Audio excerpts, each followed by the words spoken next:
Boa tarde! E aí, Cris? E aí, Aninha? Bom demais pra você aqui. Bora lá para mais uma segunda-feira daquelas animadas. E você aí de casa, como é que você tá? Tudo jóia? Um abraço, vamos chegando aí na sua casa, no seu coração, na sua sala. Está começando mais um Entre Família. Mais um Entre Família nessa segunda-feira maravilhosa e hoje uma data importantíssima. É verdade. Tem gente aí completando 17 anos, bem que podia ser mais velha, porque teria salvo muitas pessoas. Muitas mulheres, né? É verdade. A Lei Maria da Penha hoje comemora 17 anos e hoje a gente escolheu falar especificamente de um dos tipos de violência que ela protege. Mas ela protege muito mais. Muito mais. Olha, para quem acompanhou o nosso último bloco, na sexta-feira, primeiro que aquela personagem que, né, tem que voltar. Não, a Silvana tem que voltar mais vezes. Silvana tem que vir e tal, não vai ser nesse programa que ela vai estar, mas em breve essa produção terá a missão de trazer. Então a gente já costurou um tema, você mergulhou um pouquinho nessa história. Se você não teve oportunidade, vai no YouTube, vai no Interplay, procura o programa de sexta-feira que está imperdível. E hoje a gente vai ter um reforço muito especial da ala do direito para nos ajudar. É isso mesmo. Hoje a gente trouxe uma advogada aqui para conversar comigo e com você sobre um dos tipos de violência, talvez o menos conhecido, talvez o que a gente menos saiba falar, que é a violência patrimonial. Eu vi um vídeo na internet, Cris, que, bom, o cara estava tentando fazer de uma brincadeira, mas para mim aquilo não chegou nada engraçado. Eu acho que a esposa não tinha deixado ele jogar bola e aí ele pegou umas maquiagens e aí disse, eu resolvi ajudar. Então eu vou lavar as coisas dela e tal, e aí quebrava os vidros e lavava as maquiagens e jogava fora. Diz eles que não brincadeira, vai que a maquiagem estava vencida, a gente nunca sabe quais são os acordos entre o casal. Mas de maneira geral, quebrar coisas do parceiro ou da parceira se enquadra como violência patrimonial. Você sabia disso ou não? Cris, olha, Aninha, não está bem explicado. Claro, o programa vai explicar para você hoje.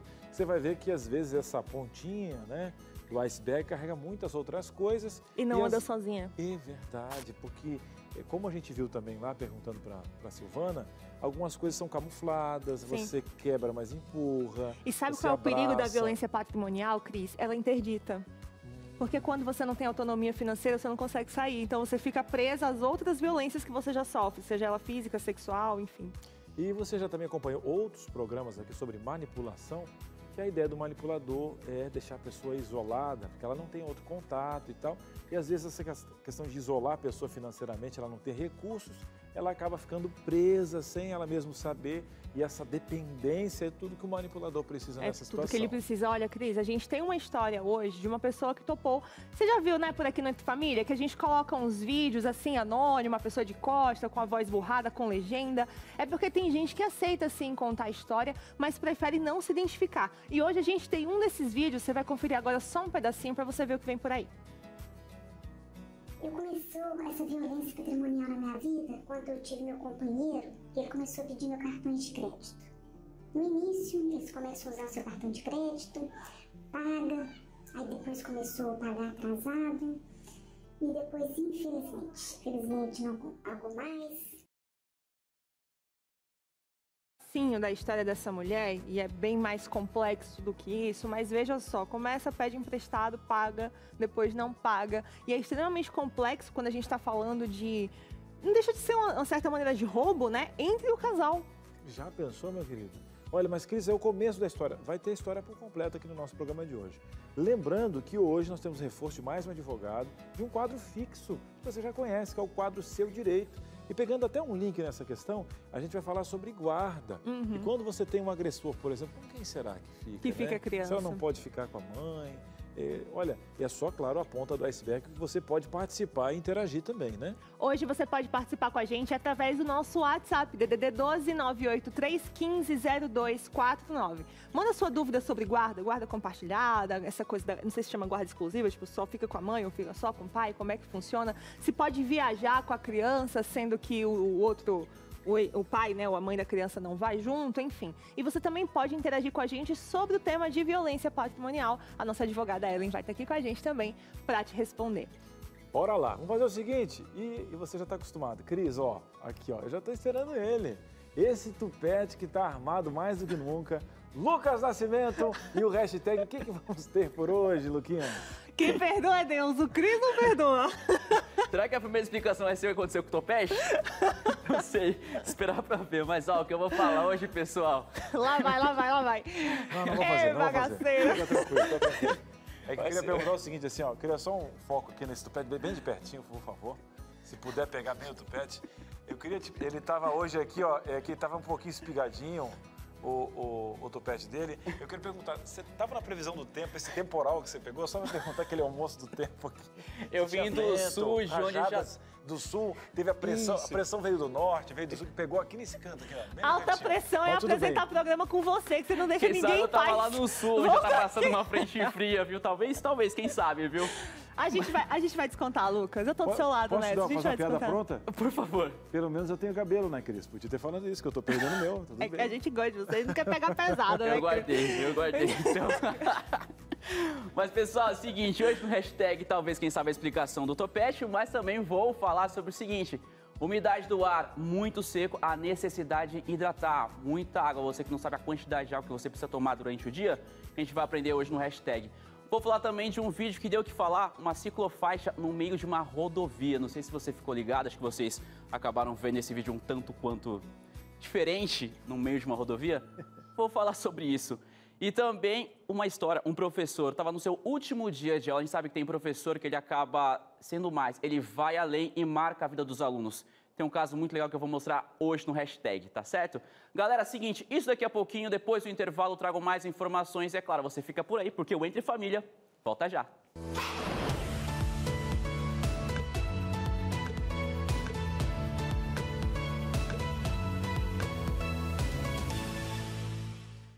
Já estamos de volta. Se você gostou do meu topete, mande mensagem pra gente, tá bom? Se não, reclamações e indicações também estou aceitando. Galera, é o seguinte, olha só. Hoje... o saque do topete. Pode mandar, por favor. Estou aceitando sugestões aí. Mas, pessoal, é o seguinte, hoje, na sexta-feira, não é dia de previsão do tempo, mas eu gostaria de trazer um alerta sobre a importância da hidratação. Beber água ao longo do dia. A gente vem passando por dias com temperaturas lá em cima, mesmo no inverno. Isso por conta do El Niño, que eu já falei e volto a falar com mais frequência pelos próximos meses, viu? Que é o aquecimento das águas do Oceano Pacífico. Na sexta eu até falei sobre isso. Ele vem causando um bloqueio atmosférico que impede a formação de nuvens. Eu quero aqui para a tela para você entender um pouquinho mais sobre que bloqueio atmosférico é esse. A Climatempo disponibilizou essa imagem aqui explicando exatamente esse arzinho aqui é uma alta pressão, ele vem sugando todo o ar seco, jogando aqui para baixo, e como ele vem fazendo, ele impede a formação de nuvens. Então isso é uma barreira, não deixa que na verdade, o raio solar desce realmente com força, e no final do dia ele vai embora, por isso que está um pouquinho mais frio durante a manhã. É isso que vem acontecendo, e a umidade do ar vem baixando cada vez mais. Pra você ter uma ideia, ontem o Distrito Federal ele registrou um recorde do dia mais seco do ano. A umidade relativa do ar ficou em 10%, e o que é recomendado pela Organização Mundial da Saúde é pelo menos 60%, viu? Então você fica pensando, poxa, Lucas, então é legal hidratar, mas como que eu faço isso? Tem um cálculo simples da quantidade de água, que é 35, pega a calculadora ali, 35 vezes o seu peso, e que vai dar a quantidade de água. Vou até fazer aqui com vocês, vou pegar a minha calculadora aqui, abri, coloquei 35 vezes 71, que é o meu peso, e deu aqui o resultado, Então, esse aqui é a quantidade de água que eu preciso tomar durante o dia. Bem simples. Eu vou até 2 litros 485 aqui, Vou até repetir para você. Pegou a calculadora 35 vezes o seu peso, que vai dar aí a quantidade. Eu já acostumei, criei uma rotina, então eu acabo tomando bastante com essa relação à água. Em caso de alguma dúvida, você pode buscar orientação com a Defesa Civil pelo número 199, ou então com o Corpo de Bombeiro, que é pelo número 193. Feito aí, você pode até checar, ver se realmente está tomando a quantidade de água certa ou não. Pode ficar super à vontade. Não sei se vocês fizeram aqui durante a minha explicação. Cris e Aninha, já chegou um cálculo aí? 3 litros e aqui 255. Meu bezinho tem que andar com tonel do lado, né? Pra conseguir tomar essa água toda. Pra começar, né? 3 litros e pouquinho, 3,2. Eu tenho que tomar 2,100. 2,100? E se eu continuar emagrecendo, em breve 1 litro vai bastar. Aê! Eu tenho até uma outra tela aqui, umas sugestões para vocês. Seguinte, pra gente ficar realmente atento com essa época do ano. Seguinte, beber bastante água, agora que você já sabe a quantidade, só deixar certinho ali uma garrafinha sempre do lado para você não esquecer, tá certo?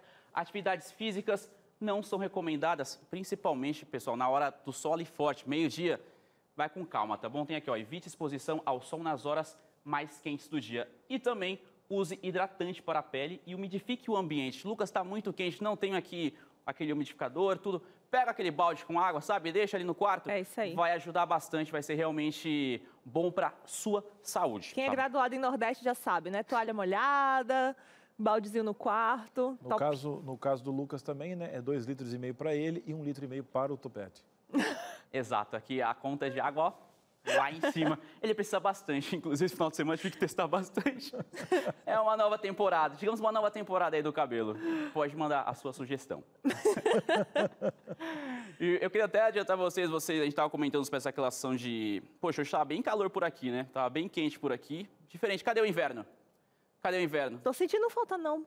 Pode deixar ele lá onde ele foi. É? Eu gosto do calor. Eu sei que tem mais gente ligada com isso também. Só vou explicar rapidinho, galera. Tem uma frente fria avançando do sul, já passando por lá e tem um pouquinho mais de força. Ele vai subir, vai trazer chuva, vai cair a temperatura, isso amanhã. Então, esse calor que a gente está sentindo chama pré-frontal. Vem aqui, ó, o ar frio e tem o ar quente estacionado.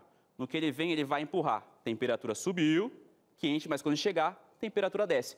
Pode chover um pouco amanhã, mas isso só amanhã. Ele vai chegar, essa frente fria vai chegar até o sul do Espírito Santo. Depois já vai embora. Na quarta-feira já volta 28, 29 para quem está aqui no Sudeste. Temperatura lá de novo. Então, só um dia de refresco, um dia de tranquilidade, tá certo? Pessoal, seguinte, a gente vai mudar um pouquinho de tema agora. Tem um vídeo que viralizou e muito nas redes sociais. Eu não sei se você chegou a ficar ligado, que é o seguinte. Uma ciclofaixa no meio de uma rodovia piauiense viralizou nas redes sociais e gerou polêmica justamente por conta da localização. Ela foi colocada bem no meio de duas pistas em que automóveis passam ali, ó, em alta velocidade. A gente tem um vídeo com áudio, tudo pode jogar na frente do conferir. É no meio da rodovia, no caso, que é o anel de contorno aqui da cidade, aqui no Piauí. Tá certo. Olha, O caminhoneiro tá certo. Aí pronto. as definições de Vale da Sombra da Morte foram atualizadas. Não, e você vê, tem duas pistas de um lado, duas do outro, a ciclofaixa bem no meio, sem nenhuma, apenas uma faixa amarela aqui dizendo, ó, não avance pra cá, tá certo? Lembrando, não é uma pista, não é uma avenida, é uma rodovia. Eu não sei se vocês teriam coragem ou não. Nas redes sociais todos se perguntaram sobre o risco ali para quem realmente for usar. O Departamento de Estradas e Rodagem informou que a rodovia está em obras e que será feito o deslocamento dessa rodovia. Tem até uma foto já que eles começaram a pintar, tirar realmente, apagar essa ideia de que realmente não pode existir essa ciclofaixa ali no centro. Dó. Eu não sei se vocês teriam coragem disso, de Nunca realmente jamais, nem de bicicleta pegar a eu ando. bikezinha, ó. Eu não vou comentar aqui, Nunca eu não queria jamais. mais polêmica. É. Assim, meu rosto está falando por mim nesse momento. Não. Mais que Muito 1000 bom. palavras, né? Mas é isso, essa obra custou aí 6 milhões de reais. Foi conversado com um engenheiro, ele falou que é possível ter, mas tem que ter uma proteção ali realmente diferenciando, não para não avançar. Mas já foi apagada essa ideia, quem sabe vai jogar para o outro canto, realmente num canteiro. Tem um outro vídeo aqui, pessoal, algo super legal que eu queria fechar até hoje, o hashtag.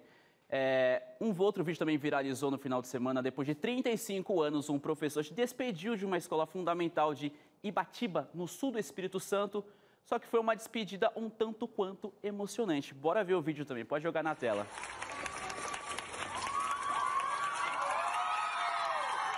Eles formaram ali um corredor, funcionários, alunos, aplaudindo. A gente sabe que tem professor que acaba realmente marcando e muito. Eu acabei lembrando de professores que foram importantes aí na minha formação. Que coisa linda. E você vê ali a emoção do professor.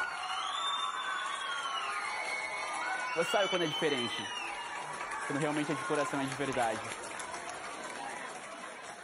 Nossa, e o quanto ele recebeu isso. Me arrepiou. Porque aquela mão, o jeito dele olhar meio que abraçado ali, né? Eu acho que... E para professor no Brasil que, infelizmente, não recebe como deveria, esse tipo de reação acaba sendo salário.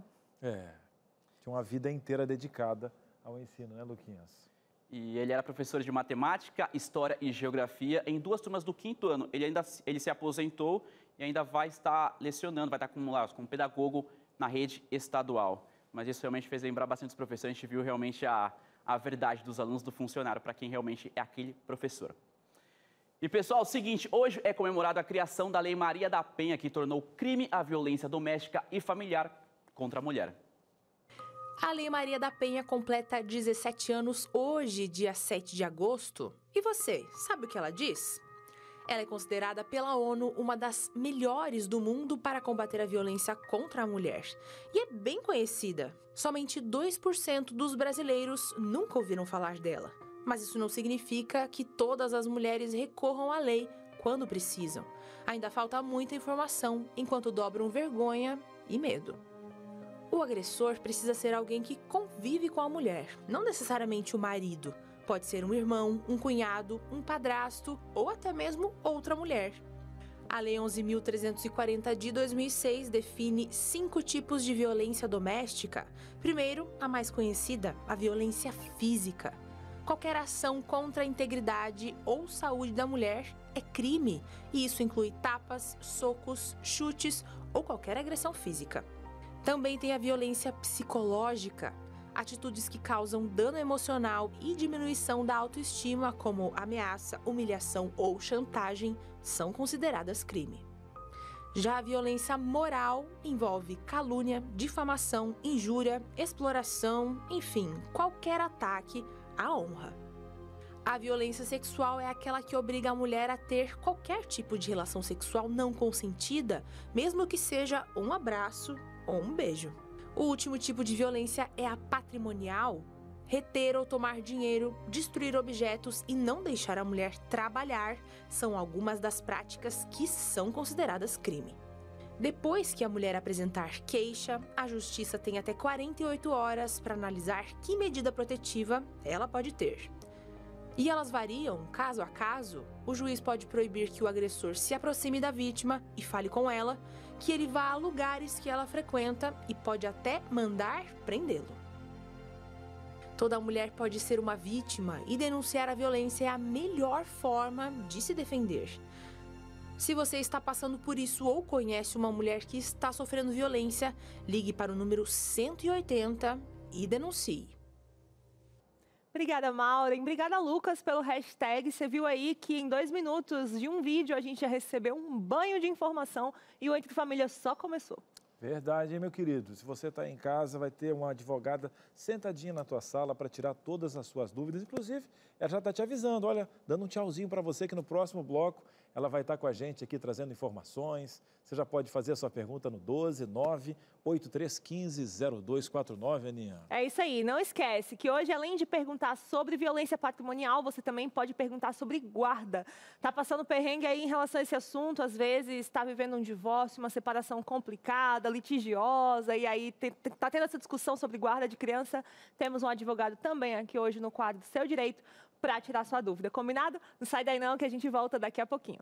Muito bem, estamos de volta aqui no nosso Entre Família. Gratos por você participar, interagir, nos dar um cantinho aí na sua sala.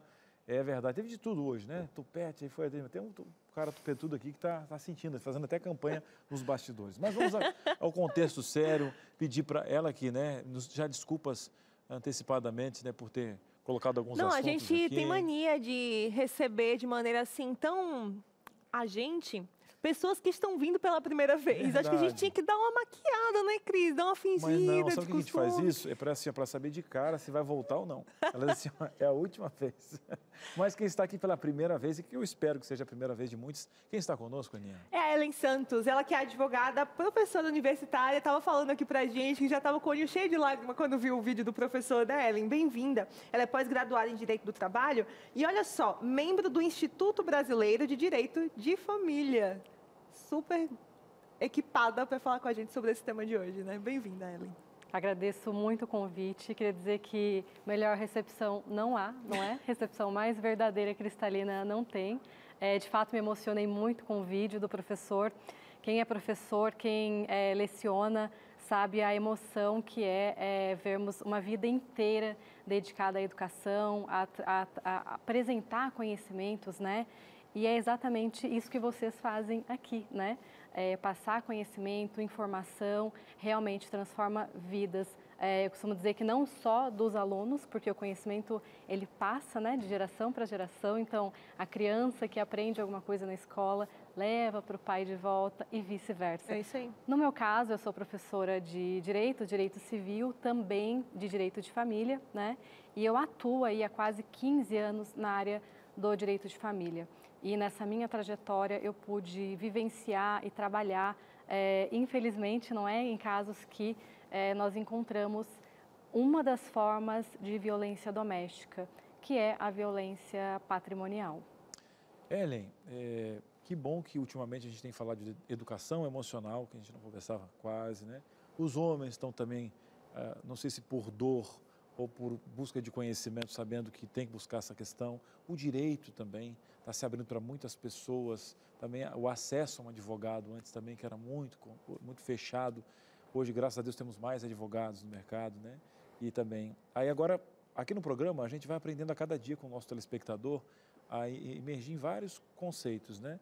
E agora trazendo aqui, a gente não deixa passar essa data da Maria da Penha, então a gente todo ano está comemorando essa data como uma vitória, uma bandeira aqui no Entre Família.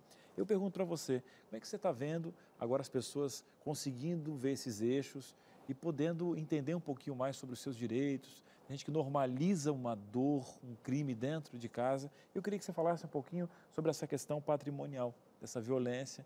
Se o pessoal ainda tem uma distância sobre o que diferenciar uma das outras, ou até mesmo de rotular e separar. Não, isso aqui é violência mesmo. Exato. Ainda existe uma dificuldade sobre o conceito, não nos livros, mas o conceito popular de fato, né? O que uma dona de casa ela vai ter de acesso a essa informação, né? Não adianta nada eu chegar aqui, sentar e ler uma doutrina e explicar de maneira, eu falo que é juridiquês, não é? A gente precisa falar a linguagem das pessoas, a linguagem do povo, para que essa dona de casa ela entenda o que de fato é uma violência doméstica, não é? Antes, eu queria só pontuar a questão da Lei Maria da Penha. Eu acho importante que as pessoas saibam o que é essa Lei Maria da Penha, quem foi, né, Maria da Penha. Ela é considerada uma ativista, né, uma das mais importantes, uma lei que é a terceira lei mais importante envolvendo violência doméstica. Ela sofreu 2 tentativas de homicídio pelo próprio marido. Então, ela conta que em uma manhã do mês de maio, ela acordou no quarto com um barulho muito forte. E foi só isso que ela percebeu, um barulho. Ela tentou se mexer na cama, ela não conseguiu. O marido dizia que alguém tinha entrado dentro de casa a pretexto, né, do que eventualmente havia feito. Então, ela levou um tiro que quase atingiu o coração, perdeu os movimentos, conseguiu o movimento dos braços, mas nunca mais andou, né? E voltando para casa, mais uma tentativa de homicídio. O marido foi dar um banho nela, na cadeira de rodas, e o chuveiro elétrico estava passando corrente. Então, essa mulher é uma sobrevivente e muito bom que a gente esteja falando sobre 17 anos dessa lei extremamente importante que ajuda muitas mulheres, e não é? mundialmente reconhecida, né, enquanto sendo uma lei muito completa para proteger mulheres. Exatamente. No Brasil, hoje, são mais de 31 mil denúncias. É um dado oficial. Trouxe até um gráfico, não sei se a gente vai conseguir passar na tela, mas tem um gráfico para mostrar. Essas denúncias, elas estão concentradas numa quantidade maior no estado de São Paulo, né? Acredito que seja por conta justamente da educação, né, e do conhecimento que as mulheres vêm tendo para denunciar, não é? Então, dentre essas 5 formas de violência, uma das mais conhecidas, exato, esse é o gráfico distribuído por estado. E veja, São Paulo, ele está ali no nosso ranking mais alto, que é o estado que tem aí o maior número de denúncias. Gente, eu queria abrir só um parêntese para o que a Ellen está falando aqui. Quando ela fala que São Paulo tem o número mais alto de denúncias, não é só porque, de repente, é o estado mais populoso ou porque aqui as pessoas são mais violentas. Tem a ver com educação e dessas mulheres dizerem isso aqui não vou aceitar, vou denunciar. E também tem a ver com a subnotificação. Tem muitas mulheres que sofrem violência em diversos outros estados e ainda não tem essa elaboração que a gente está tendo aqui para trazer para você mais para perto, para te oferecer essa psicoeducação, para te oferecer esses caminhos, para conseguir sair dessa situação que oferece risco para a vida. E a partir do momento que a gente faz isso, quem sabe os números sobem, não porque a violência aumentou, mas porque as pessoas estão podendo falar sobre ela. Exatamente. e a importância hoje de nós falarmos sobre o que fazer, né? Então, o que é a violência patrimonial? A violência mais conhecida é, de fato, a violência física, não é? Onde a mulher ela é obrigada a apresentar hematomas. A violência psicológica ainda tem uma dificuldade para a denúncia, quiçá uma violência patrimonial. Então, nos processos de divórcio, o que normalmente nós encontramos? Destruição de objetos. Qual é o primeiro objeto que todo mundo aqui, acredito, esteja na mão? Eu não estou com o meu aqui, mas todos têm um celular à mão. E o que essa destruição desse celular, ele quer dizer? Nessa violência doméstica, nessa violência patrimonial? Cerceamento de defesa, isolamento. Interdição. Não é? Nós vamos verificar hoje que uma das formas de denunciar esse crime é através do 180, e essa ligação é feita, então, através de um telefone. Então, uma das medidas que acontecem nessa violência patrimonial é a destruição de um celular, por exemplo, né? Um segundo ponto que acontece muito é esse marido colocar bens em nome de familiares ou terceiros. Por que isso? No momento da partilha do divórcio, nós, advogados que atuamos nessa área, temos dificuldade para provar a propriedade desse bem quando está em nome de terceiros. É também uma violência patrimonial, não é? A ausência de pagamento de pensão alimentícia pode ensejar um crime de abandono material, mas também é uma forma de violência patrimonial. Então, é importante que as pessoas entendam esses exemplos, né, para além da técnica, para que elas consigam identificar melhor os tipos, o que acontece no dia a dia que caracteriza essa violência patrimonial. Então, desculpa, por exemplo, o que é muito comum e às vezes é visto como uma brincadeira, aqui temos só nós duas de mulheres, então nós já ouvimos o homem dizer, está gastando muito no cartão, hein? Essa mulher é muito gastadeira, não é verdade? E aí vamos fazer o que nesse cartão? Vamos colocar um cartão adicional com um limite para essa mulher? Ou então eu vou tirar esse cartão de crédito, por exemplo, né? Claro que existem casos e casos, mas na maior parte esse controle financeiro também é considerado uma violência patrimonial. Ô, Cris, antes de você fazer o que eu sei que você vai fazer, né? Que a gente tem uma história para contar hoje, eu queria só destacar mais uma coisa aqui, num parêntese para você. Assim como todos os outros tipos de violência física, sexual, psicológica, moral, essa também começa de maneira sutil. Não é de um dia para o outro que a pessoa com quem você mora vai pegar seu celular, jogar na parede ou tomar o celular da sua mão. A violência patrimonial também começa lá atrás. Você viu o que a Ellen falou aqui agora? É óbvio, gente, existe espaço ali dentro do relacionamento, cada casal vai ter seus acordos para determinadas brincadeiras e combinados financeiros. Não é disso que a gente está falando. Mas a mulher que está numa relação onde uma brincadeira como essa chega errado, ela dói, ela machuca, ela sabe que ela não está gastando muito, ela sabe que ela está comprando coisas para casa, por exemplo, e ainda assim esse recurso é retido, houve piadinha, já tentou conversar e a coisa não mudou, aí a gente tem que começar a ligar o sinal de alerta. Está entendendo do que a gente está falando? A gente está falando de sutilezas, de coisinhas que começam pequenas, e se machuca, é conversado e não há mudança, abre o olhinho. E é isso mesmo, é para você abrir o olho, porque é nessas questões sutis que você depois não vai ter coisas graves. Ah, mas estão vendo pontinhos pequenos. Mas é onde começa, a gente quer matar o mal pela raiz, e a primeira coisa é a informação. E como bem a Aninha falou, a gente tem uma história de hoje, né? A gente vai ter toda uma proteção dessa pessoa, que a sua identidade vai ser protegida, porém a sua história vai ser trazida aqui para que você possa agora ficar de olho aberto e às vezes até identificar algo na sua casa também. Pode rodar. Começou essa violência patrimonial na minha vida quando eu tive meu companheiro e ele começou a pedir meu cartão de crédito.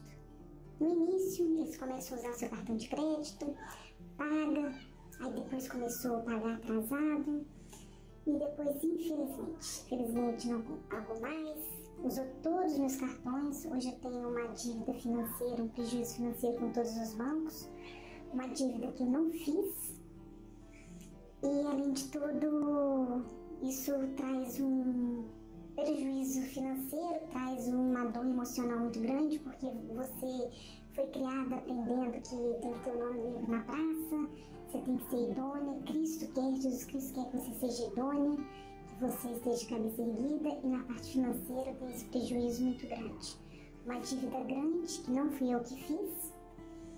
E pra você ter uma ideia, isso acarretou até a violência física, que fez aonde eu saí, não está mais com esse companheiro. Deus tem me honrado, eu tenho trabalhado, eu tô erguendo minha vida de novo, mas a parte financeira tá difícil, porque o que eu ganho não dá pra me sustentar, não dá ainda pra me pagar minha dívida. Isso traz uma dor muito grande na vida da gente.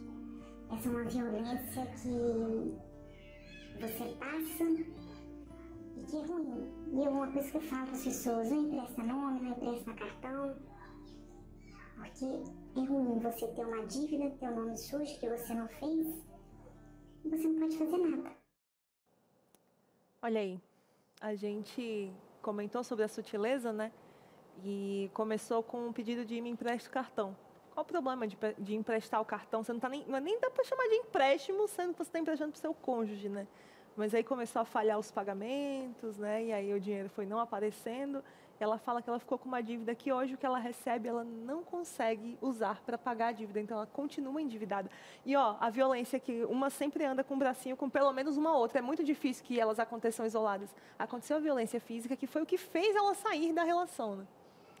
E na maioria das vezes, realmente, as violências, elas estão entrelaçadas. E por que isso?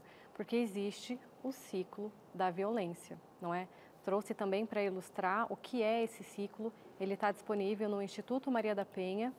E esse ciclo, ele explica o que nós sempre ouvimos, né? Mas essa mulher não sai dessa relação, ou não sai, nesse caso em específico, ainda bem, né, que ela conseguiu sair depois de uma violência física, mas na maioria das vezes existe um ciclo que justifica o porquê essa mulher não tem forças para sair, não é? Inicialmente, então, nós temos são 3 fases. Vou ajudar, Ellen. Acho que o ciclo vai para a tela aqui. Isso mesmo. Então, nós temos a primeira fase, que é o aumento dessa tensão. Essa tensão no sentido de vai acontecer uma discussão, o clima em casa não está bacana, a mulher sente que alguma coisa vai acontecer. É a primeira fase. Essa fase, a gente volta aqui para a segunda fase, onde de fato existe esse ato de violência, que não necessariamente é uma violência física, é um ato de violência. Logo depois dessa fase, nós temos então a terceira fase, que é a fase do arrependimento. É aquela fase onde o homem dá chocolates, flores e diz que nunca mais vai fazer, né? E de fato o ser humano ele pode melhorar, não é? Mas se essa tentativa de melhora não estiver aliada a, por exemplo, terapias e tratamentos condizentes àquela situação, muito provavelmente esse ciclo ele vai se repetir e ele volta então para a primeira fase. Então a mulher ela não tem forças porque, primeiro, ela acredita que de fato o companheiro vai mudar, não é? Segundo, que é muito comum, medo. Medo e culpa é o que trava. Inclusive, Maria da Penha, ela diz em um documentário do STJ que ela tentou se separar, né? Antes de acontecer todo esse questionamento, o marido dela, ele era uma pessoa muito bem vista, ele era uma excelente pessoa. E quando ele consegue a naturalização dele, aqui no Brasil, ela diz que ele se transforma. Ela veio para São Paulo fazer mestrado, volta para Fortaleza, tenta se separar e, à época, muitos feminicídios eram anunciados. E ela não consegue sair por medo. E veja que não acomete pessoas, mulheres, somente de classe baixa. Ela não era, né? Ela tem formação e não conseguiu sair por quê? Ela tinha medo de ser vítima. E foi, não é? Então, esse ciclo, ele dificulta um pouco a mulher sair dessa relação. E no caso de mulheres que sofrem violência patrimonial, ainda tem a inviabilização, porque se ela sair, ela vai viver aonde? Vai comer o quê? E se tem criança envolvida e violência patrimonial envolvida, a mulher não trabalha, ou o salário que recebe é confiscado, como que ela sai, né? Então, não repete. Gente, por favor, não repete isso, que gosta de apanhar. Ah, fulana gosta de apanhar. Nenhuma mulher, nenhuma pessoa, nenhuma criança até que apanha gosta de apanhar. Ninguém apanha porque gosta. É verdade. Olha, você de casa deve estar montando quebra-cabeça. Às vezes, olha, infelizmente, tem muita gente perto, né? Sexta-feira você viu a nossa personagem, a Silvana, falando que demorou 10 anos para poder sair. E teve aqui várias perguntas que veio de casa. Por que você não saiu? Olha, a questão toda de ela ter amado um personagem que não existia e tudo mais. Vamos fazer o seguinte, vamos para um breve intervalo. Eu sei que tem a sua participação, tem o quadro Seu Direito, muita coisa nessa tarde. A gente volta já já. A gente está de volta com Entre Família. Foi rápido o intervalo, não foi? E esse é o momento que a gente oferece para você, daqui do meu coração, direto para o seu, uma revista. Essa revista que é um presente aqui da Novo Tempo, porque você não paga nada, nada, nada por ela. E por que eu estou oferecendo a revista Sentimentos hoje? É porque aqui nela tem alguns temas que tem tudo a ver com o que a gente está conversando. Sabe você, mulher, que já entendeu que está numa relação de violência? Que está num lugar onde sofre abuso, onde é machucada, que queria conseguir sair, mas que não consegue porque se sente culpada. De repente você acha que o casamento precisa ser para sempre e que você não pode sair, porque Deus vai te abandonar. Não é assim que funciona. Papai do Céu disse realmente que não é bom que o homem esteja só. Ele criou o casamento. Mas ele criou o casamento em termos santos, onde os dois se protegem, onde os dois fazem um voto. Numa relação abusiva, numa relação violenta, você sair é você proteger a vida. Deus não vai amar uma instituição mais do que uma vida. A gente aqui na Novo Tempo jamais vai dizer para você que sofre violência para permanecer numa relação só porque isso seria o certo a se fazer. A sua vida vale mais. E aqui você vai aprender que a sua vida realmente vale muito. Deus se importa com você. Deus se importa com seus sentimentos. E você pode reencontrar o principal amor que você precisa conhecer, o dele. E aí, a partir do amor dele, você pode construir o seu amor por você mesma, para nunca mais precisar ou se ver envolvida numa relação onde você é machucada, diminuída, humilhada e às vezes até sofre violência que passa do psicológico e passa a ser física. Você não precisa passar por isso. Pede essa revista, ela vai de graça até você. DDD 12 21 27 31 21 ou no DDD 12 982 44 4449. Esses dois números estão passando aí na sua tela. No 2127 você pode ligar, no outro você pode mandar uma mensagem para o nosso WhatsApp. Você vai preencher um breve cadastro, deixar o seu endereço com a gente. Essa revista vai de graça para você, graças aos Anjos da Esperança. E olha só, continua aqui com a gente, porque a gente agora vai para um negocinho chamado violentômetro. Já ouviu falar? A Ellen preparou para a gente, junto com as nossas meninas da Dinâmica, Cris, uma escala. Coisas que devem acender nosso sinal de alerta, tipo, fique esperta, ou reagir. E denunciar também é um dos passos, né? Dependendo aí da gravidade da violência. A violência se mede sim, não é isso, Ellen? Isso mesmo. Nós temos, então, alguns passos, alguns sinais importantes que devem ser observados. E eles estão colocados, então, na forma de cor. E dependendo da cor, então, nós vamos avançar para que essa mulher entenda os sinais e quando ela deve, de fato, fazer a denúncia, que a gente vai entender um pouquinho hoje como é que ela pode fazer essa denúncia. O pessoal de casa, inclusive, já devia ter aí, né, em casa, um número que está aqui no nosso Carlinhos. Nós temos um apelido para o nosso telão, que é Carlinhos, viu, Ellen? Do Jean Carlos aqui. É o Disque 180, né? Então, olha, é bom você ter esse número para ajudar a sua vizinha que não tem voz e vez, para aquela pessoa que está passando necessidade. E agora a informação é a principal ferramenta, que você vai entender essas fases e essas cores, porque agora a gente vai aqui com um método bem pedagógico no nosso telão, ter o primeiro passo. Ellen, agora acendeu aqui essa questão amarelinha aí, né, de atenção. E nós temos agora 4 pontos específicos para o pessoal de casa, gostaria que você comentasse. Exatamente. Então, como eu havia informado, a questão do controle financeiro, restrição de recurso, dificultar o acesso à renda familiar, por exemplo, o que é muito comum acontecer em um divórcio. A cliente senta na minha mesa, eu pergunto, então, quais são os bens que serão partilhados ou qual é a renda familiar, e essa mulher, ela não sabe. Por quê? Porque o esposo, ele não deixa que ela tenha acesso a rendimentos, aplicações, inclusive a documentos relacionados a bens. Então, essa mulher, quando ela vai sair dessa relação, num primeiro momento, ela tem uma dependência financeira e, às vezes, é mesclada com uma dependência psicológica. Então, esse sinal amarelo é exatamente esse. E por que é o sinal amarelo? Um dos últimos divórcios que eu atendi era uma convivência de 20 anos. Essa mulher, ela se casou muito nova, com 19 anos de idade. Ela casou, já engravidou, viveu para a família, para criar o filho. E hoje, o filho já com 18 anos, ela nunca pôde trabalhar, vai estar aqui no nossos sinais também.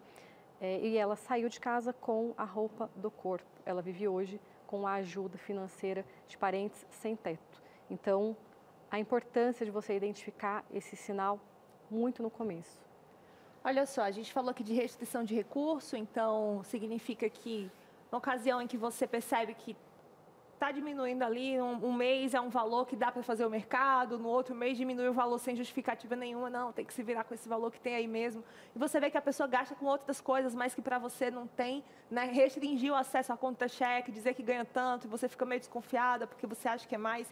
Essas coisas geram tensão dentro de casa e podem levar ao segundo ponto de atenção, né? Que agora é o de reagir, não mais só de ficar alerta, mas de reagir. Temos aqui mais 4 tópicos na tela. Reaja, se controla totalmente as finanças, se faz extorsão financeira, se causou destruição ou dano à propriedade ou essa coisa do endividamento forçado que a gente viu um pouco na história da mulher que contou pra gente no bloco anterior, né? Comenta pra gente esses tópicos, Ellen. Exato. Controle das finanças, nesse momento, ele é um controle total. A mulher, então, quando ela vai precisar comprar algo, seja para ela ou seja para o lar, ela não tem essa disponibilidade, ela não tem essa liberdade para conseguir ter acesso. Existe o controle total. Nesse momento, ela deve reagir. Como eu expliquei, a destruição ou dano. Por exemplo, pegou o celular, jogou na parede. Não é um sinal de alerta, não é um fique atenta, é um reaja, não é? Primeiro, é o objeto que sofre a violência, não é? Aquela velha história de dei um murro na parede para não dar em você. Para não dar em você. Agora foi a parede. Infelizmente, daqui a algum tempo pode ser a mulher, então reaja, entenda os sinais, não é? E a questão do endividamento forçado, né? Como nós verificamos, ele não acontece de imediato, né? É um empréstimo em um momento. A fatura do cartão não é paga, isso vira uma bola de neve e vai culminar em uma situação como essa que nós verificamos no relato de hoje. Pode acontecer de, para punir, ele tirar o cartão da mulher, por exemplo, você fez tal coisa que eu não gostei e vai ficar sem cartão por um período, isso pode acontecer? E mais que isso, às vezes ele não tira o cartão que é adicional em nome da mulher, ele deixa o cartão dele, porque ele é o titular, e ele vai medir ele vai controlar quando ela pode usar, quando não, brigamos. Ele pega o cartão de volta. Isso é uma violência. E Ellen, eu acho que você pode ter tratado várias pessoas nesse sentido.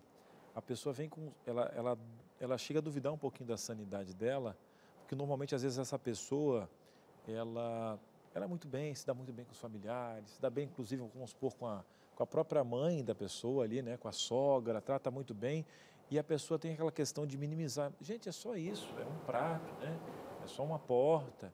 Ele vai tratar. Aí o que acontece? Acho que a pessoa demora muito tempo e acaba chegando, às vezes, a ter um risco de vida, porque a sociedade também não está preparada para enxergar esses pontos que a gente está vendo agora, porque nós construímos uma história desde o início do programa e as pessoas de casa estão acompanhando e validando com você.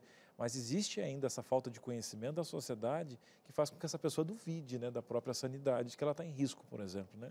Exato. E isso é uma forma de violência psicológica, não é? E é muito comum que o abusador, né, o agressor, ele apresenta para a sociedade um outro perfil, né? De fato, ele se apresenta como uma excelente pessoa, amistosa, tem muitas amizades para os familiares. Então, ele é uma pessoa, é o marido perfeito. Às vezes até para os filhos e manipula os filhos contra a esposa, né? Exato. Temos um último tópico aqui.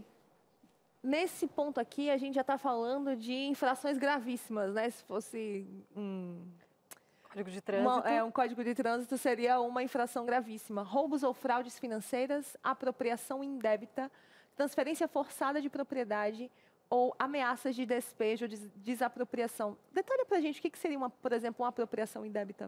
Esse termo ele é bastante jurídico, não é? Mas a apropriação indébita, vou trazer aqui um exemplo muito simples. Então, digamos que esse tablet seja meu, né? Está aqui no colo, não sei se dá para...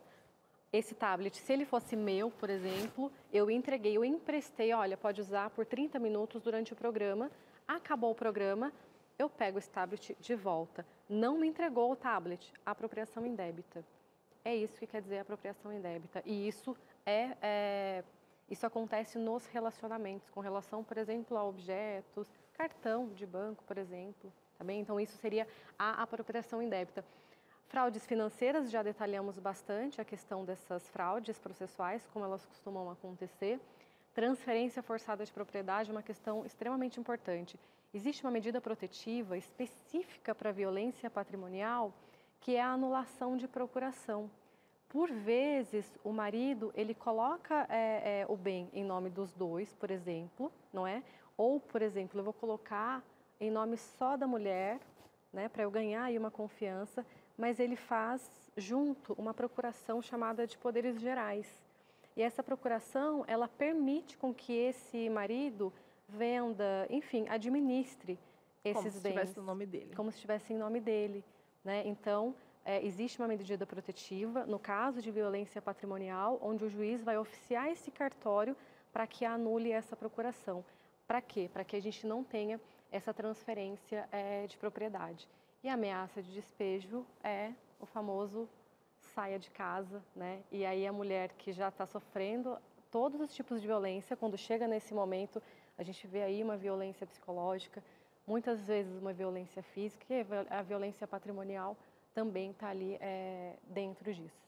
E nesse momento a gente tem então que denuncie. Isso que eu ia te perguntar, Ellen. O nosso sistema hoje, ele consegue proteger a vítima? Está preparado, né? Eu sei que a gente evoluiu bastante nisso, tem muito a avançar, mas a partir desse momento que a pessoa liga para o 180, hoje ela vai depois ter uma resposta dessa ligação e tal. Vamos fazer o seguinte, né? Você de casa presta muita atenção agora para você se sentir abraçado, inclusive por essa informação, porque as pessoas ficam com medo de ligar, né, Ellen? Exato. Como eu disse, a dificuldade ela está para além das questões legais, não é? A violência patrimonial, eu costumo dizer que é uma violência invisível, né? Principalmente pela sociedade e às vezes pela própria mulher, que não consegue ainda ter o conhecimento necessário de que é uma violência. Então, a dificuldade que muitas vezes algumas mulheres encontram, por exemplo, em delegacias que não são especializadas ainda. No nosso Brasil, nós não temos em todas as comarcas as delegacias especializadas nesse atendimento para a mulher. Então, quando essa mulher precisa denunciar, o que ela precisa fazer? Um dos caminhos é discar 180. Nesse número, ela vai conseguir não só fazer a denúncia, mas ela vai ser acolhida, ela vai ser orientada sobre os direitos, o que ela pode fazer, né? E quais as medidas protetivas que podem ser oferecidas naquele momento. A denúncia ela vai ser registrada, mas não é tão somente o registro, né? E isso a gente está falando de uma ligação telefônica. Ela pode também procurar uma delegacia especializada nas comarcas, nas cidades onde elas existam. O atendimento deve ser feito preferencialmente por uma equipe feminina, que ainda não é a nossa realidade, né? Mas acredito que vamos batalhar para que isso aconteça, para que a mulher tenha o atendimento e o respeito necessário nesse momento, porque ela já está passando por uma situação muito difícil, ela já está machucada. Frágil e vulnerável. Exato, seja fisicamente, seja psicologicamente, não é? Então é um momento extremamente importante. Então ela pode fazer essa denúncia nas delegacias também. E a importância da produção de provas, né? Falando sobre violência patrimonial, como é que ela vai comprovar essa violência? Ela vai buscar, por exemplo, extratos financeiros, conversa de WhatsApp. Sim, prints. As conversas de WhatsApp, os famosos prints são importantes. Existe ainda uma discussão se os prints são, se eles têm 100% de validade para o judiciário. Então, as mulheres que podem, né, façam uma ata notarial desse print de WhatsApp. O que é ata notarial? Essa mulher ela vai pegar o celular, vai levar um cartório e o funcionário ele vai fazer um relato de tudo que ele está vendo, né? Funcionário de cartório, a grosso modo dizendo, ele tem algo chamado fé pública.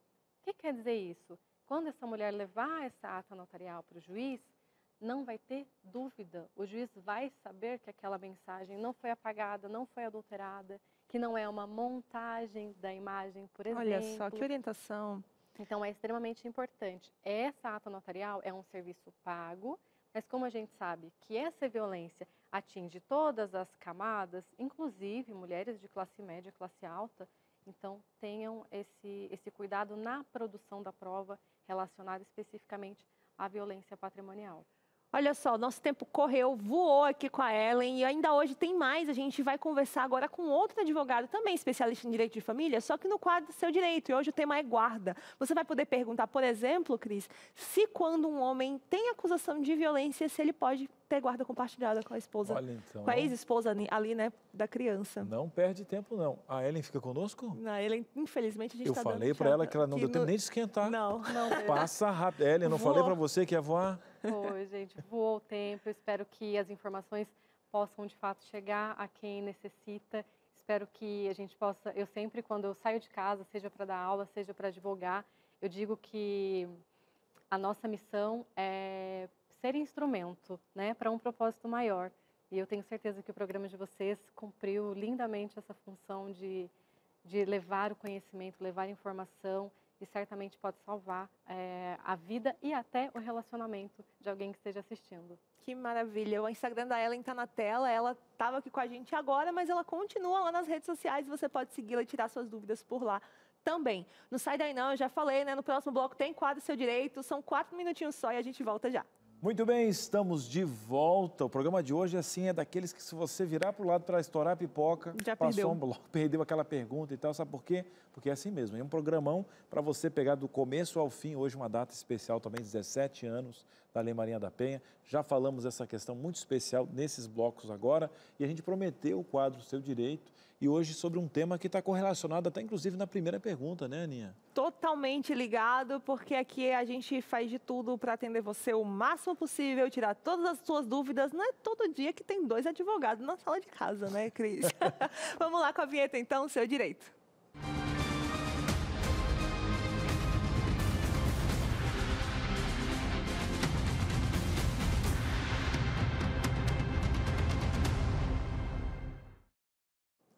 Olha aí, a vinheta poderosa do quadro Seu Direito já rodou e a gente já está aqui com ele, Cris. Verdade, você já conhece ele, é de casa aqui, a gente quer mais uma vez receber com muito carinho.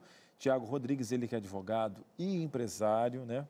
Ele é formado em ciências jurídicas, especialista também em direito civil e administrativo, pós-graduado em processo civil, graduando em direito constitucional e administrativo, a gente pode dizer que é advogado do Bem Entre advogado, Família. mas bastante advogado, assim, advogado com A maiúsculo. Bem-vindo mais uma vez e hoje para a gente falar sobre guarda, não é isso?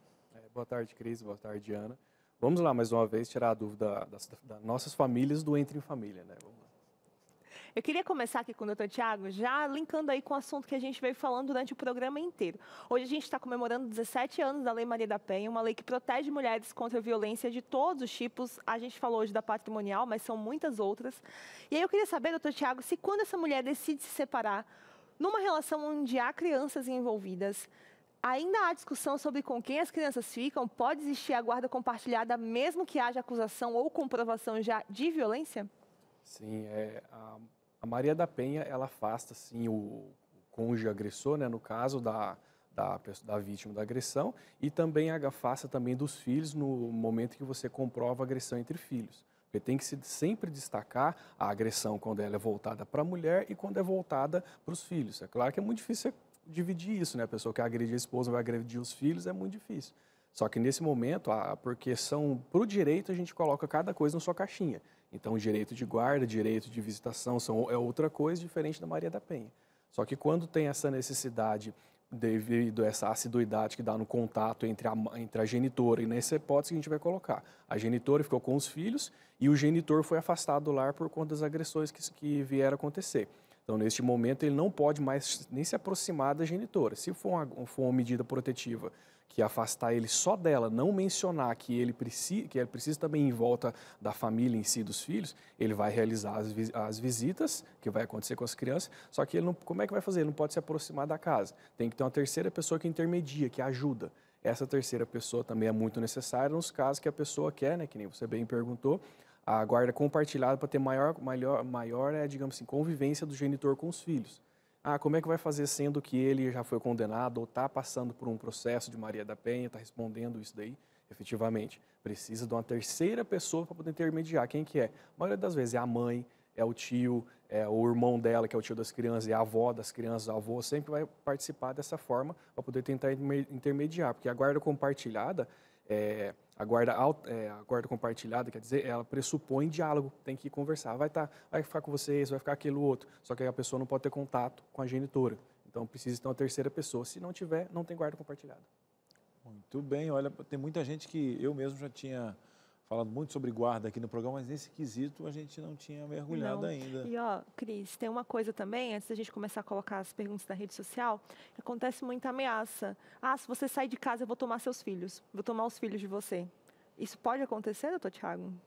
Nós, usualmente, nunca comentamos casos que a gente trabalha, mas é bom para a gente trazer como experiência. Eu estou passando por um processo desse com a cliente.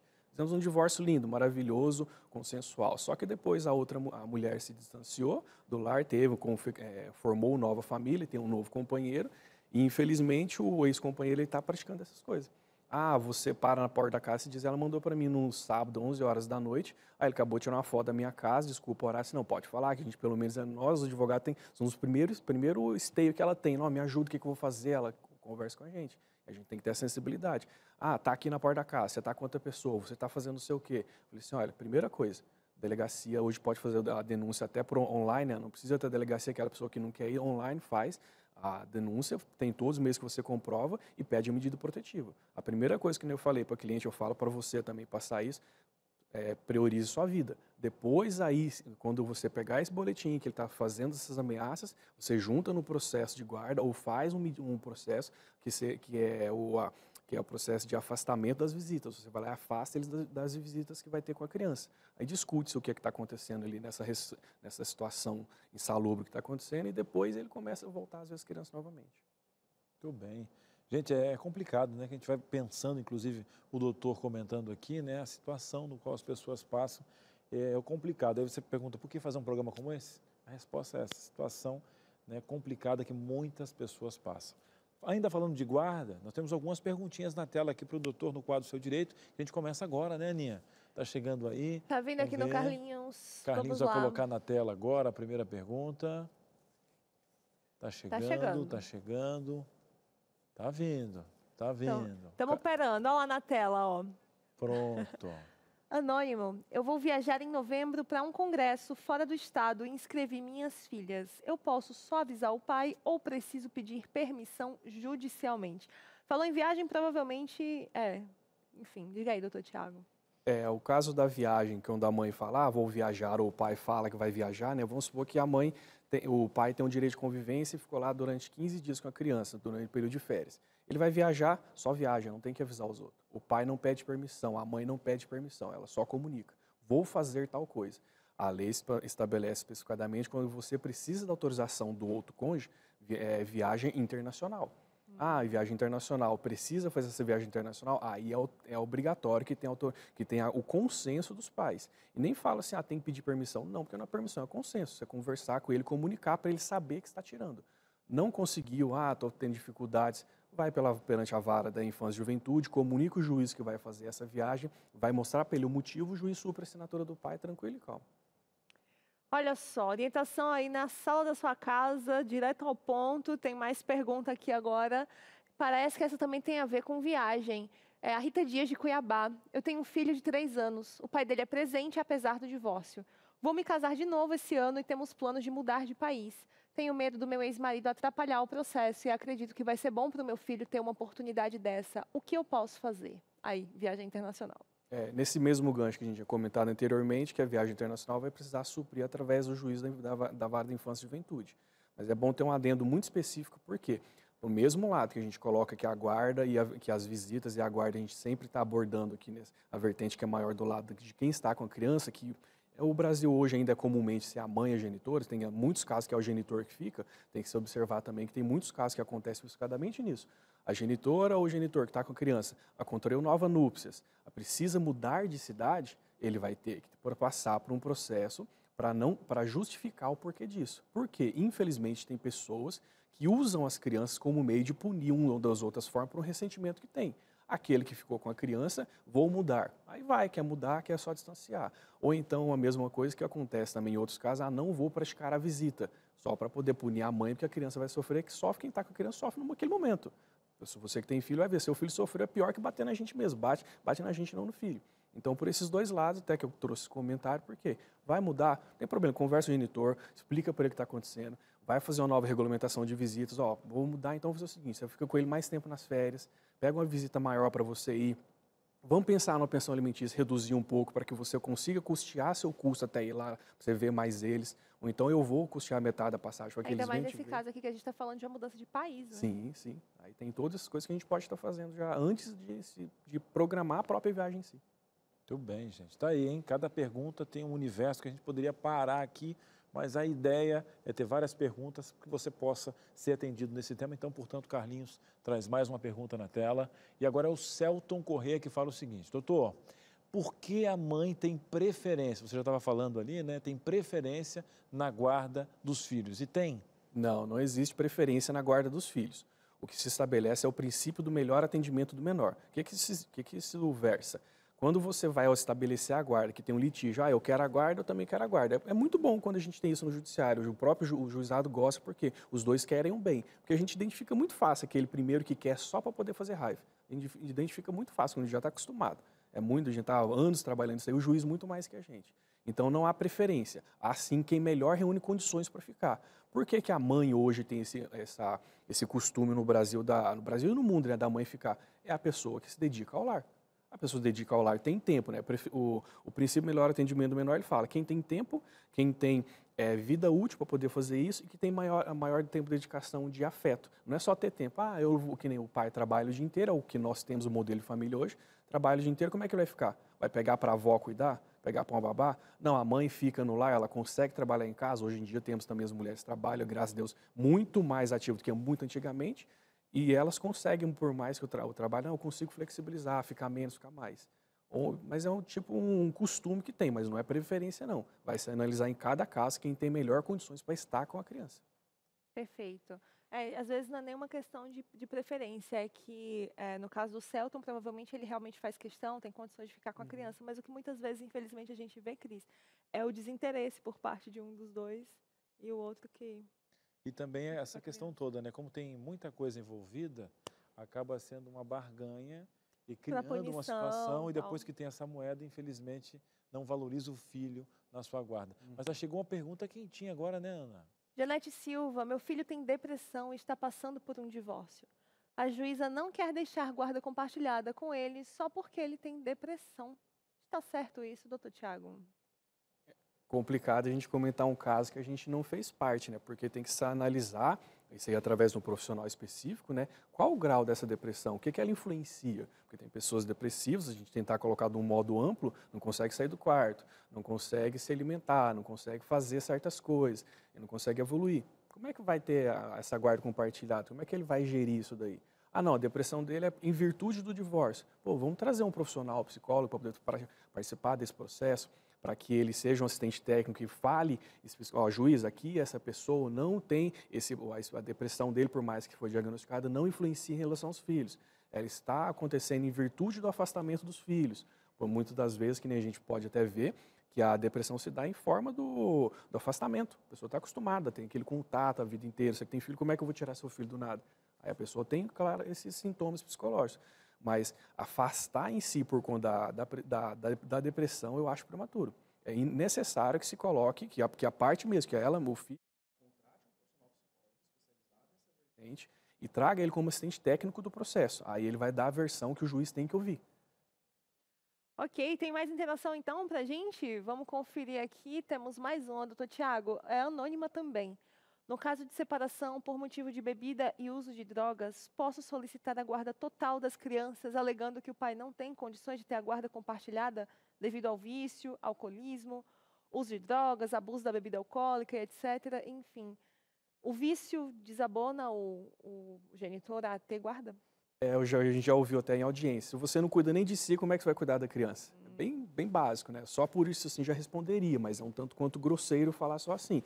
Mas A pessoa não cuida nem dela, está com vício em droga, vício em bebidas alcoólicas, isso é comprovado, né? Vamos supor, se ele comprovou no processo, está com essas coisas, tá tudo isso aqui, como é que ele vai querer estabelecer uma guarda compartilhada? Às vezes, em exemplos, já trabalhei em processo, a gente afasta até a visita.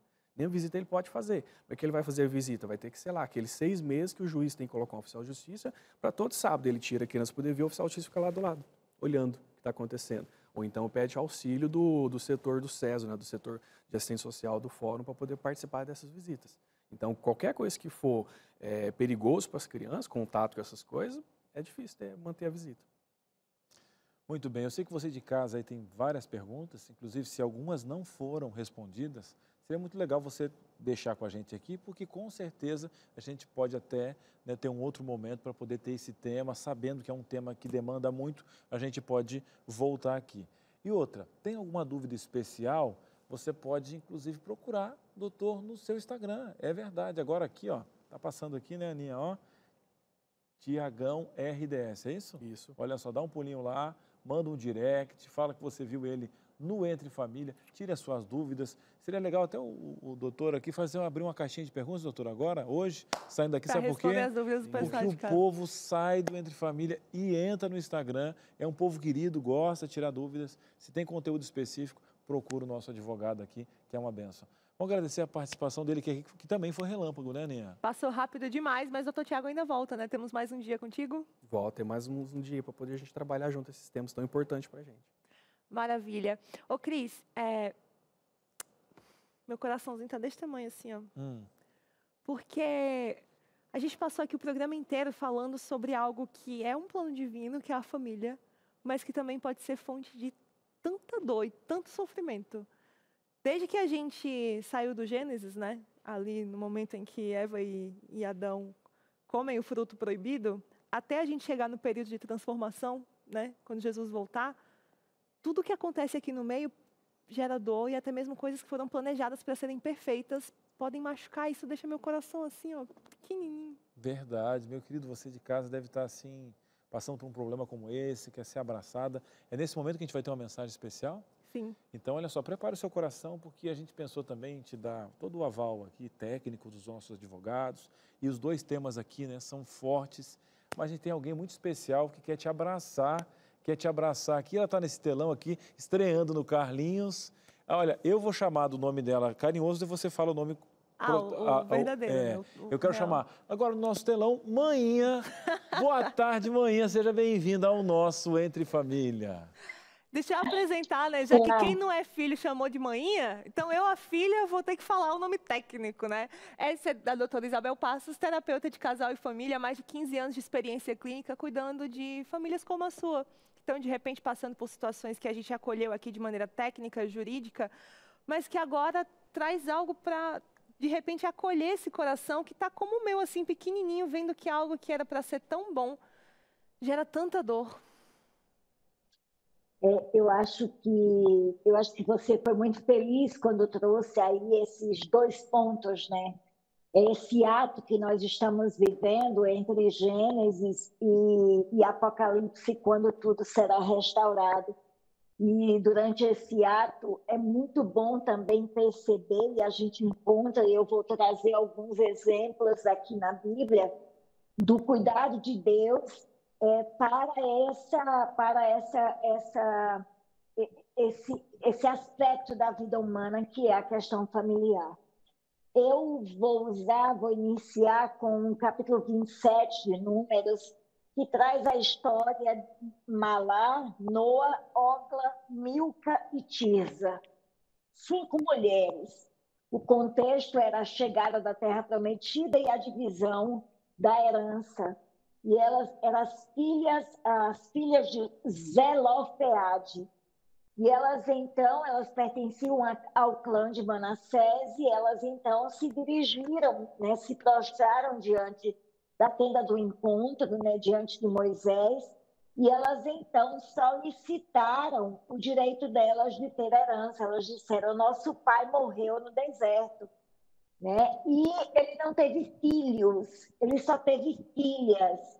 Então, porque só eram filhas, o pai, elas não teriam então direito à herança do pai, né?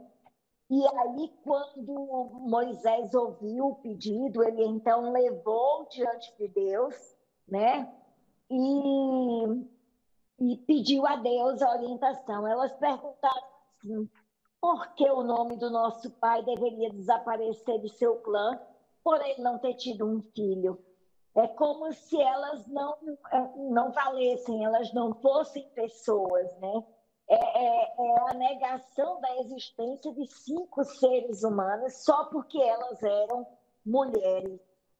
E aí Moisés levou o caso perante o Senhor e o Senhor lhe disse: as filhas de Zelofeade têm razão. Você lhes dará propriedade como herança entre os parentes do pai delas e lhes passará a herança do seu pai. É muito interessante a gente entender por que Moisés, nesse momento, precisou consultar. Não seria algo tão, ora, se era filha, tinha direito. Por uma razão básica, porque no patriarcado ali, o direito de propriedade, ele era masculino. Ele era masculino. Então, as mulheres não tinham esse direito. A Bíblia traz, em Deuteronômio 10, 17, 18, um texto interessante. Ele diz assim: pois o Senhor, o seu Deus, é o Deus dos deuses e o soberano dos soberanos, o grande Deus, poderoso e temível, que não age com parcialidade nem aceita suborno. Ele defende a causa do órfão e da viúva e ama o estrangeiro, dando-lhe alimento e roupa. É muito bom perceber que Deus cuida do órfão e da viúva. Peraí, Isabel, mas a gente não está falando de órfão e viúva. Os órfãos modernos, muitas vezes, têm pai vivo. Tem pai vivo. Ou eles não dão conta porque eles negligenciam, eles abandonam, a mulher acaba tendo um filho e ele não assume aquele filho, ele nega a existência, então essa criança é órfã de pai. E essas viúvas, as viúvas modernas, muitas vezes têm maridos que praticam violências, como a violência patrimonial, negando o suprimento de necessidades básicas para essa mulher e para essas crianças. Em Tiago 1:27, a gente vai encontrar um texto muito interessante que diz assim, o texto diz assim: a religião que Deus, o nosso Pai, aceita como pura e imaculada é esta, em cuidar dos órfãos e das viúvas, em suas dificuldades, e não se deixar corromper pelo mundo. Entendendo que, às vezes, muitos homens que se dizem cristãos, que professam a fé, mas eles negam e eles praticam esse tipo de atitude. Então, a Bíblia diz que essa religião não é verdadeira. Se ele nega, se ele não atende, se ele não cuida, se ele não protege, ele deixa seus filhos órfãos e suas mulheres viúvas. E eu quero encerrar com um texto que está em Isaías 54:5, que diz que porque o vosso marido é o Senhor dos Exércitos, é o Criador, o Todo-Poderoso, é Ele, o teu Salvador. É muito importante para essa mulher que hoje está aí, que está nos vendo e que sofre violência de qualquer gênero, de qualquer tipo, mas hoje especificamente a violência patrimonial, que muitas vezes é a dependência financeira que gera nessas mulheres uma prisão num relacionamento extremamente abusivo e violento. Eu quero que você escute o Senhor dizendo para você que o vosso marido é ele que te redime, é ele que te salva, é Amém. ele que te sustenta. Você não precisa se submeter a esta relação de abuso, porque ele é o Jeová Jireh, ele vai prover. Que Deus abençoe vocês. Amém. Amém. Muito obrigada, mãe, por essa mensagem, por ter acolhido, né, essas mulheres que estão assistindo a gente hoje, que de repente estavam ali ainda na dúvida, né, se Deus cuidaria delas caso elas saíssem dessa relação. E assim, Cris, é o nosso ministério aqui na Novo Tempo, né? Cuidar do órfão, cuidar da viúva, cuidar da mulher que sofre violência, cuidar de quem está tendo dificuldade, por exemplo, com a guarda das crianças. E a gente depende de você que está aí do outro lado para continuar desempenhando esse ministério. Verdade. A gente quer agradecer a você, que é Anjo da Esperança, que doa financeiramente para que programas como esse existam. Agora, por exemplo, né, Aninha? A gente está num programa como esse aqui, liberto para atender as pessoas.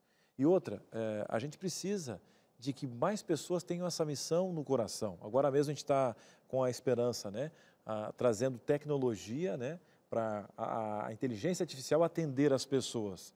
A gente vai investir em tecnologia para que mais pessoas possam ser atendidas todos os dias das mais variadas causas, inclusive pessoas que estão sofrendo, estão em risco. E a gente quer convidar você que está em casa agora a ligar. Se torne um anjo da esperança para que programas como esse não param. 0 operadora 12 21 27 30 30. Você vai ligar agora. Faça uma doação especial. Se esse programa ajudou você, nos ajude. Nós queremos ir para mais famílias. 0 operadora 12 21 27 30 30.